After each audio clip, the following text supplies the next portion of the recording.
Bom dia, crianças e famílias! A professora Sandra veio aqui para contar mais uma história para vocês. É a história da fogueira e as bandeirolas. Vamos lá? Era uma vez uma fogueira. Ela estava muito triste, pois ela esquentava a todos nas festas juninas, mas ninguém queria ser seus amigos, pois ela queimava.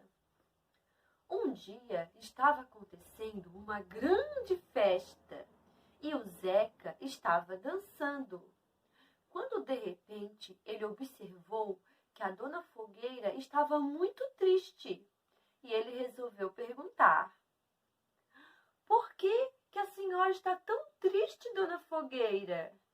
E ela respondeu: "Estou triste, pois ninguém dessa festa quer ser meu amigo, pois eu queimo."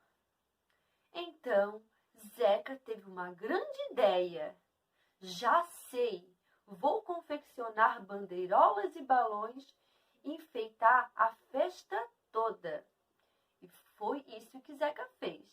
Ele fez um monte de bandeirolas, pendurou pela festa toda, pendurou por cima da fogueira e deu certo. A dona Fogueira ficou muito amiga das bandeirolas e balões. Elas conversaram a festa todinha. Dava para ver em suas chamas a alegria em ter amigos. E agora, Zeca já sabe. Sempre que tiver uma festa junina, convidar as bandeirolas, os balões e a fogueira para deixar a festa mais bonita. Então, crianças, é muito importante vocês saberem que criança não pode mexer em fogo. Criança tem que evitar entrar na cozinha da mamãe.